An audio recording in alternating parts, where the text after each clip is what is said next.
네, 오늘도 말씀 함께 나누고 또 기도하고 그런 생각했습니다. 말씀 함께 볼 때에 우리 로마서 8장 26절과 27절 말씀을 같이 보겠습니다.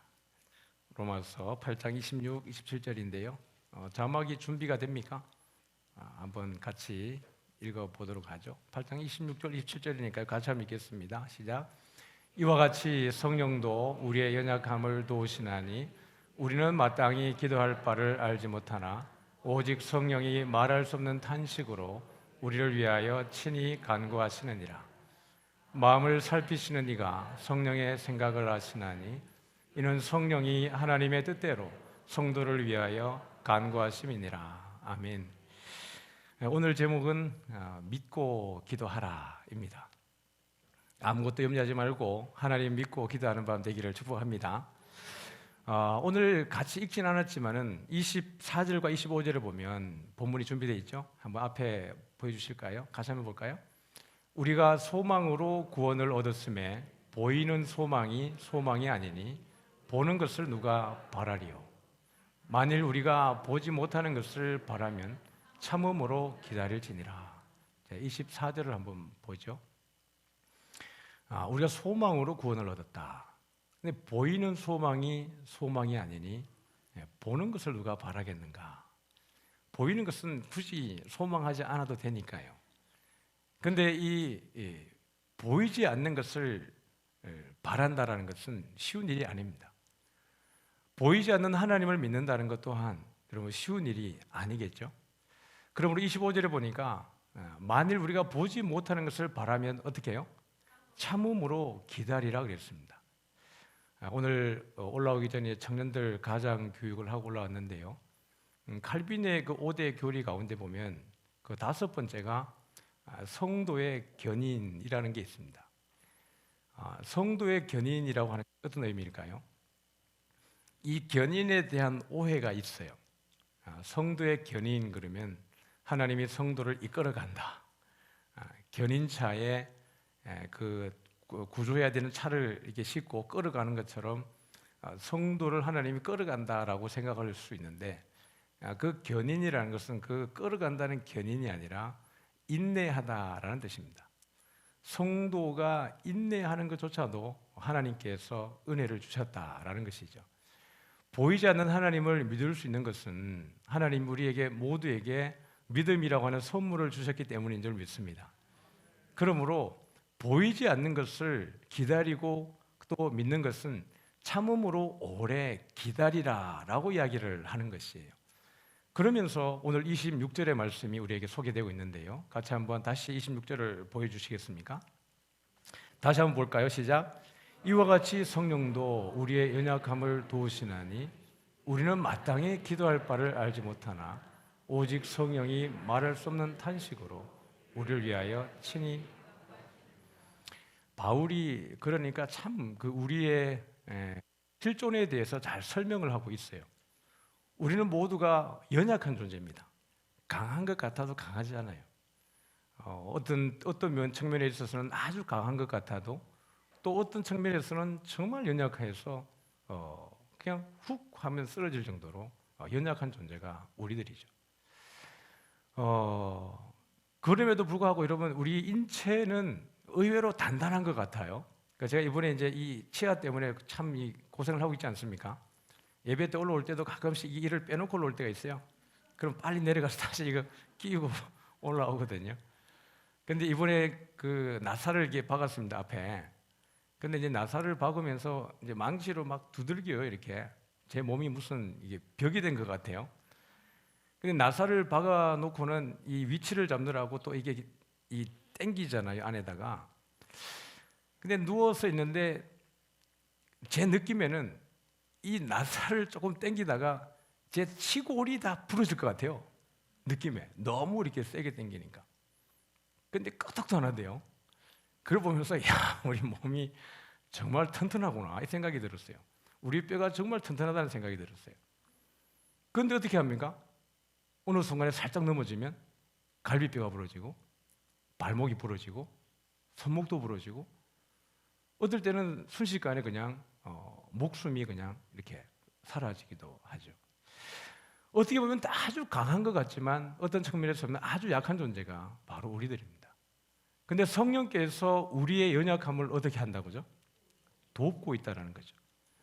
우리는 하나님 앞에 서면 어쩔 수 없는 죄인입니다. 머리끝부터 발끝까지 우리의 이성과 지성과 감성과 모든 측면에 있어서 온전한 것이 하나도 없습니다.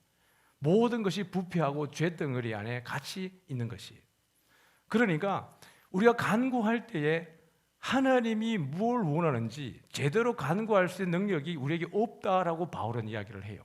다시 26절을 한번 보여주실까요?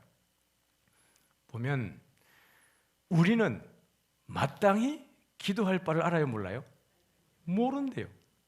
오늘도 여러분 와서 기도하시잖아요. 제가 마음 놓고 기도하라 그랬잖아요. 무엇도 괜찮다 그랬잖아요. 근데 여러분 그 기도 제목을 막 보면 야, 참 그 절에 봉헌함, 불전함 앞에 가면 거기도 기도 제목이 있거든요. 연등에 보면 다 기도 제목이 있거든요. 연등에 걸린 기도 제목이나 우리 기도 제목이나 다를 게 하나도 없어요. 맞죠? 참 인간이라는 존재가 그런 거죠. 그렇다고 그래서 우리의 기도가 그럼 잘못됐느냐?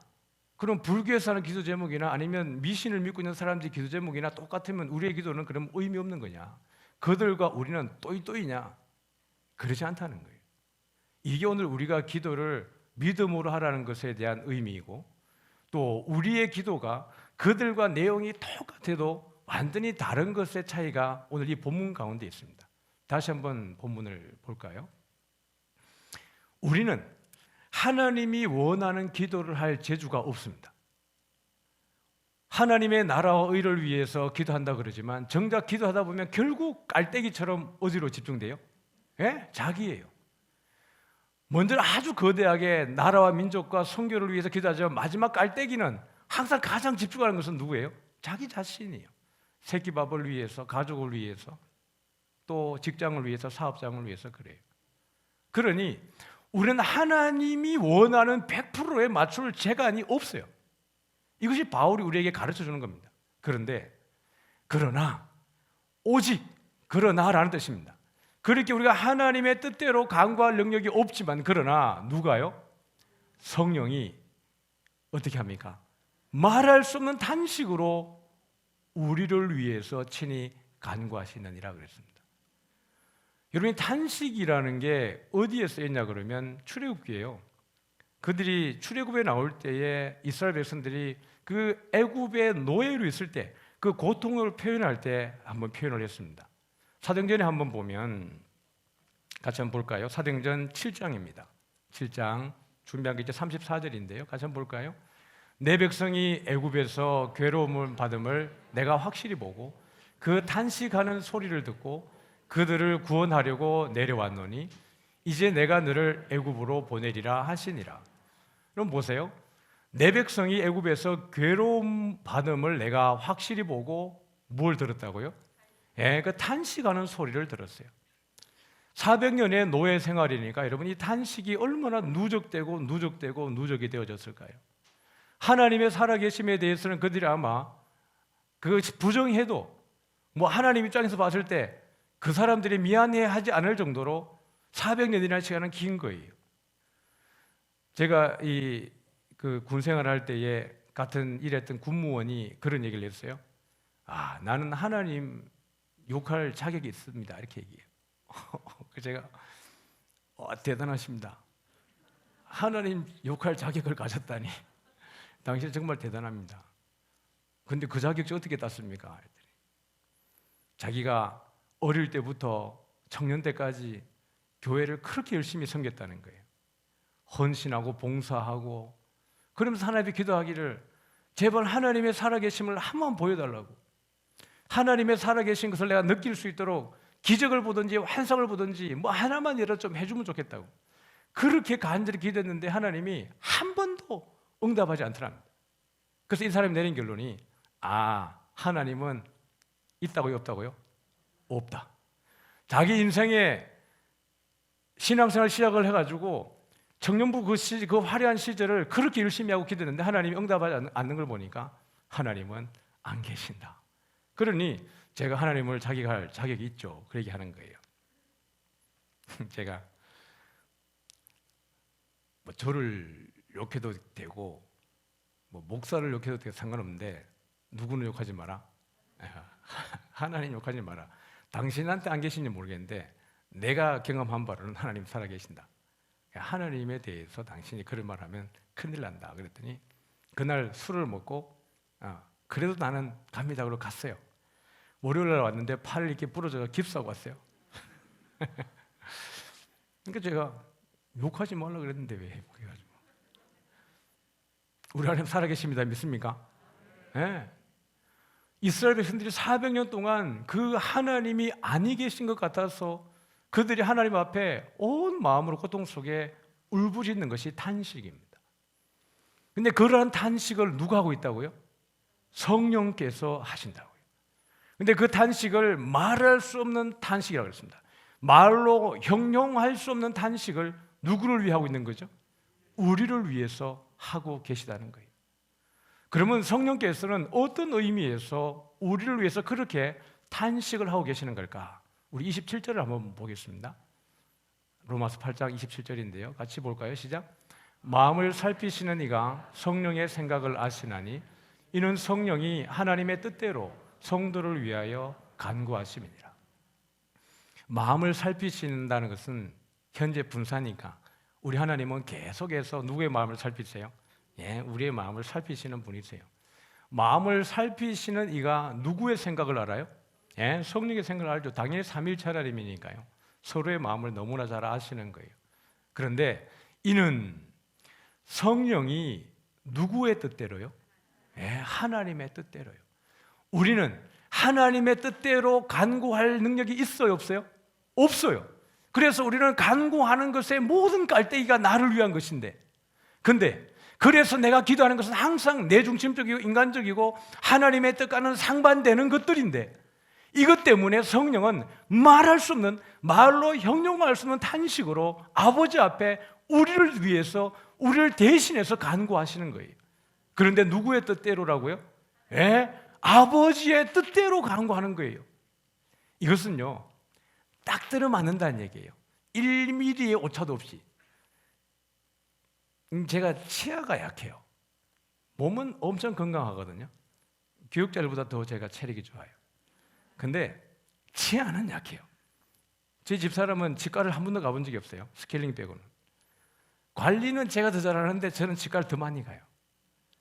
그러다 보니까 치과에 가면 이 충치가 생기면 또 거기 이렇게 떼우지 않습니까? 그럼 여러분 그 다 작업하고 난 다음에 그 치과 의사가 하는 작업이 마무리가 뭐예요? 종이 집어넣고 한번 물어보세요 그러고 당기고, 물어보세요 그러고 당기고, 불편한 거 없으세요 그러면 네, 없습니다 그러면 이제 마무리하는 거예요. 제가 여기 내려와서 이 떼었던 데가 떨어져 가지고 갔는데, 가니까 진료를 너무 빨리 해요. 와, 실력이 좋은가 보다 그러는데 대충 마무리를 했어요. 제가 그런 걸 컴플레인을 잘 못해요. 이게 잘 안 맞았는데 견디지 뭐. 그런데 2달 동안 생고생을 했습니다. 높이가 안 맞아가지고. 그 높이 안 맞는 게 여러분 1cm 안 맞는 거겠어요? 1mm가 안 맞아도 몇 mm가 안 맞아도 이게 부딪히는 거예요. 치과 다녀보신 분은 알죠. 그냥 생다시 그냥 견뎠는데 나중에는 그냥 제 느낌으로 맞아 들어가는 거죠. 하나님의 뜻대로라는 뜻은 오차가 없다는 얘기예요. 성부께서 원하는 것이 무엇인지를 성령께서 너무 잘 아시는데, 성령께서 우리 안에 내주하셔서 우리를 보니까 우리가 기도하는 것은 도대체 아버지가 원하는 대로 기도할 줄을 몰라요. 그런데 성령께서 그것을 그대로 아버지에게 말하는 게 아니라 우리의 입장에 서서 우리에게 무엇이 필요한지를 아버지에게 전부 다 그대로 말씀을 해주시는 거예요. 아버지의 뜻에 맞추어서 우리의 기도를 대신해주고 있다는 이야기예요. 그런 가운데 우리가 간절히 기도하는 가운데 우리에게 아버지의 뜻을 우리에게 알려주시는 분이 누구세요? 성령 하나님입니다. 기도가 그래서 중요한 거예요. 나는 내 것으로 부르짖기 시작을 했는데 결국 내가 듣게 되는 것은 뭘 듣게 돼요? 아버지의 마음을 듣게 돼요. 나는 내 욕심을 부르짖는데 성령께서 아버지 입장에서 내 모든 것들을 다 변호해 주셔가지고 내 마음에 필요하고 내 마음의 소원과 내게 필요한 그 모든 것을 아버지에게 간구해 주시는 분이 성령 하나님입니다. 그래서 여러분, 기도가 능력인 것은 내가 기도하고 내 욕심만 챙겨가는 게 아니라 결국 기도하다가 아버지의 음성을 듣고 아버지의 마음을 알게 되고 하나님의 뜻이 무엇인가에 대해 관심을 갖게 되어지는 역사가 기도를 통해서 이루어지는 것입니다. 여러분, 성령님만이 우리를 위해서 기도하시는 분이 아니세요. 예수님께서도 하나님 우편에서 지금도 계속해서 우리를 위해서 기도하시는 줄 믿으시길 바랍니다. 여러분, 중보기도는 우리가 하는 게 중보기도가 아니에요. 우리는 중간에서 그냥 도구기도, 위한 기도일 뿐이지 참된 중보기도는 성령과 예수님만이 참된 중보를 합니다. 왜냐하면 아버지도 아시고 우리도 명확하게 아시기 때문에 그래요. 요한일서 2장 1절과 2절에는요 우리 예수님을 이렇게 표현했어요. 한번 보여주시겠어요? 가시겠습니다. 나의 자녀들아, 내가 이것을 너희에게 쓰면 너희로 죄를 범하지 않게 하려 함이라. 만일 누가 죄를 범하여도 아버지 앞에서 우리에게 대언자가 있으니 곧 의로우신 예수 그리스도시라. 1절 보시죠. 1절 그대로 띄워두십시오. 신천지에서 대언자는 지금 이만이라고 빡빡 우기고 있는데 이 원문을 몰라가지고 무식해가지고 이거를 그냥 한글 그대로 자꾸 대언자 그러는데 여기에 대언자는 변호자라는 뜻입니다. 변호사라는 뜻이에요. 여기 보니까 나의 자녀들아, 내가 이것을 너희에게 쓰면 너희로 죄를 범하지 않게 하려 함이라. 그런데 그럼에도 불구하고 만일에 누가 죄를 범하였다면 아버지 앞에서 우리에게 누가 있다고요? 변호자가 있다고요. 예수님이 십자가에 달리셨을 때에 이 십자가의 달림으로 인하여서 내가 너희 죄를 속했는데 이후에 내가 너희를 위해 십자가에 달려서 죄를 속했는데 속함 받았다고 고백하고 난 이후에 죄를 짓기만 해봐라 내가 가만두는가? 그러지 않으셨어요. 여전히 우리는 연약해서 또 죄를 지을 걸 알고 있고 또 거짓말할 걸 알고 있고 그런 걸 다 알면도 불구하고 예수님이 우리를 위해서 십자가에 돌아가신 거예요. 그래서 우리가 어떤 죄를 지어도 물론 예수가 그리스도의 시심을 부인하는 죄, 성령을 회방하는 죄, 하나님을 부인하는 죄는 용서를 못 받지만 그 이외의 모든 죄에 대해서는 우리 예수님이 아버지 앞에서 누가 되시는 거예요? 변호사가 되어주시는 것이에요. 그래서 우리의 그 모든 죄를 하나님 아버지 앞에 서게 됐을 때 거룩하고 흠이 없고 책망받을 것이 없는 그 역할들을 우리 예수님이 해주는 줄 믿으시길 바랍니다. 2절에 보니까 이렇게 되어져 있어요. 같이 한번 읽을까요? 그는 우리 죄를 위한 화목제물이니 우리만 위할 뿐 아니요 온 세상의 죄를 위하심이라. 여기 화목제물이라는 것은 신의 진노를 달래기 위한 제물이라는 뜻입니다. 아담과 하와가 선악과를 따먹고 인하여서 하나님과의 관계가 단절되었다는 것은 하나님의 진노를 유발했다는 뜻입니다. 인간의 편에서는 어떤 노력과 어떤 애를 써도 절대로 하나님의 진노를 면할 수 없습니다. 그래서 인간이 최소한으로 그 하나님의 진노를 달래는 방법이 뭐냐면 하나님이 허락해 놓은 제사였습니다. 제사를 통해서 우리가 죽어야 됨을 인하여서 짐승이 대신해서 우리를 위해 죽는 것입니다. 그러나 그 제사는 계속 반복되는 것이잖아요. 그 제사를 없이 하기 위해서 예수님이 자기의 생명을 한번 내놓으셔서 단 한 번의 죽음으로 모든 죄를 다 씻어 주신 것입니다. 하나님의 진노를 달래는 거예요.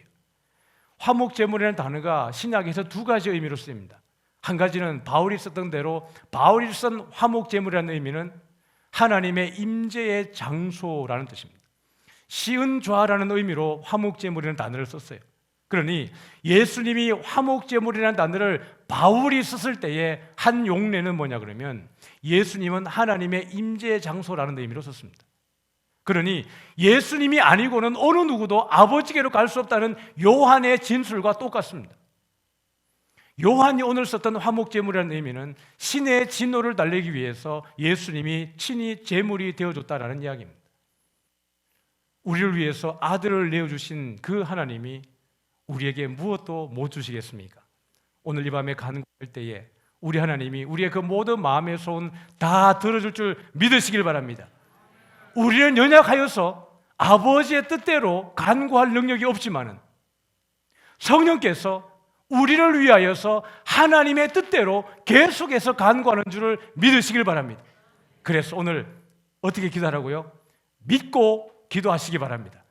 여러분을 믿는 게 아니라, 교회를 믿는 게 아니라 하나님을 믿고 기도하시길 바랍니다. 그래서 기도하는 가운데에 주의 음성을 듣고 하나님의 놀라운 일들을 바라보고 기적을 보고 환상을 보고 그 하나님의 일하심을 체험하는 이 밤 되어지기를 주의 이름으로 축복합니다. 우리 찬양팀 나와서 함께 우리 찬양하겠습니다.